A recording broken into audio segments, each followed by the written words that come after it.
Hello, welcome back to my channel. I haven't filmed anything in a little bit because I haven't watched anything in a little bit, but over the past week I have been watching Mike Flanagan's Midnight Mass on Netflix. I just finished the series last night. It's only 7 episodes long, and let me just tell you guys, this series destroyed me.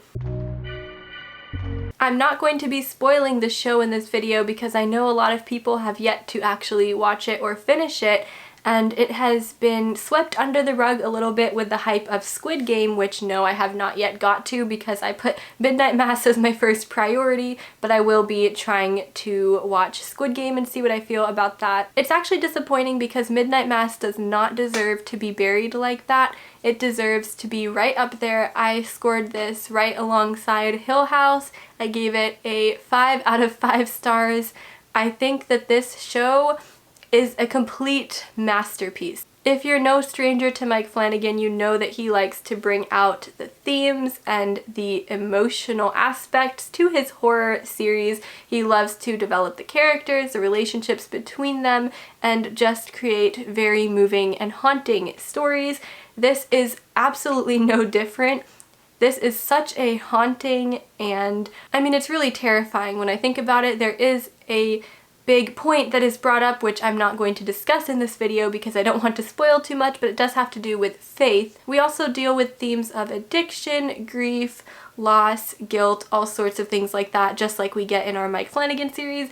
If you love Mike Flanagan, I know you're here for all of that. If you've already seen Hill House and Bly Manor, those two are more similar to each other than they are to Midnight Mass, I would say. This one does not deal with the same types of hauntings as Hill House and Bly Manor do. However, we still get that supernatural component in Midnight Mass, but a far different one, and I would say something a little bit more inventive and interesting. Flanagan actually combines two separate things, and I can't really say what they are, of course, but I'll say one of them is religion because that's obvious from the title of the show and from anybody who has seen anything on the show at all. I will say one of them is religion and faith, but there's another thing that's combined into this as well, another type of horror, and they were just woven together in such a masterful way, and the point that was made across the entire series at the end of the series was so compelling. Anyways, I probably should make a spoiler video on this eventually, but I might do that down the line when I'm sure more people have already seen it,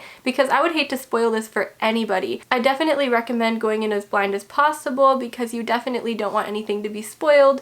You want to come to these revelations yourself while watching the series. The interesting thing about this show is we're not getting horror up front. There aren't too many aspects of horror in the first few episodes. It actually focuses a lot more on the characters, developing them, and kind of the relationships between them and how the island operates and all of that sort of stuff, and then horror starts to become integrated into it. By the end, it's very, very intense horror. It almost reminds me of the movie The Descent a little bit, where it's very slow, gradual build on the characters and the drama between them before we actually get a full-on horror, and that is the same thing that happens in this series. So yes, you do have to be patient with it. However, I will say it's not boring. Since this is Mike Flanagan, of course you're going to get those long monologues.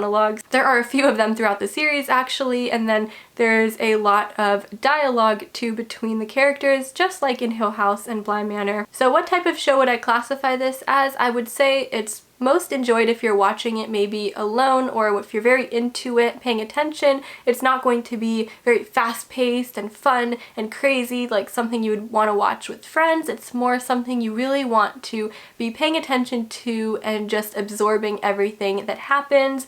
It is quite traumatic, just like Mike Flanagan's other work. There are lots of moments of tragedy and trauma, and it's very emotional. I think I cried a couple of times watching it. I also was terrified for a few scenes as well because I was just hit with scares that I was not expecting, and I think this is just a great combination of so many different things in this series. I didn't even know it was possible to combine so many different themes and elements into one series and still have it be woven together without just being a big mess. I would rank this one right next to Hill House if I'm being honest. I think it's just as good.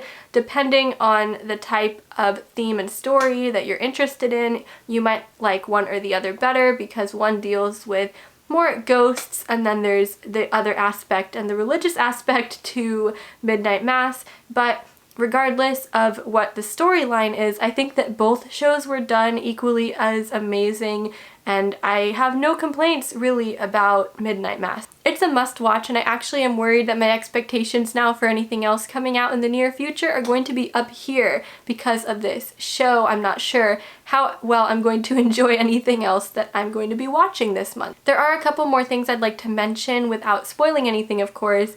The actor, the main actor that plays the priest, without really giving away anything else, you move with him through the story. His story is very, very interesting. His acting is incredible. The actor did an amazing job with his performance. I could not believe how much he nailed every single scene. This show spawned one of the most insufferable characters of all time, Beverly. I will not say anything about her character other than that she is just horrible, and I'm sure many of you are going to greatly dislike her. She goes down in history now as one of the most disliked characters that I can think of in any movie or TV show. Beverly's character is, however, necessary in this series, and she reflects a lot of things from the real world. I'm not going to say much else about that, but I can see the inspiration and her purpose in this show. Not only is the show one big tragedy, but it also is very thought-provoking, and that's why I debate making a spoiler discussion video for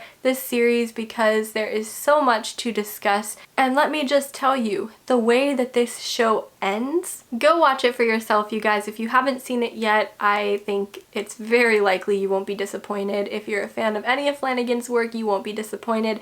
This show is grade A. It is amazing. Tell your friends, tell your family. It's only 7 episodes long. It's not difficult to binge it. But yeah, I think I'm going to leave you guys with that. You're going to be seeing more from me soon because I'm going to see both Halloween and Lamb this weekend. I was late with the Lamb. Something happened and I wanted to see it with somebody else who also wanted to see it, but we had to reschedule. So I will be seeing both movies in one weekend. Thank you guys so much for watching. Let me know what you thought of Midnight Mass. Keep it spoiler free in the comments below. Let me know if you want a spoiler video because that would be fun to make. And I'll see you in the next video. Bye!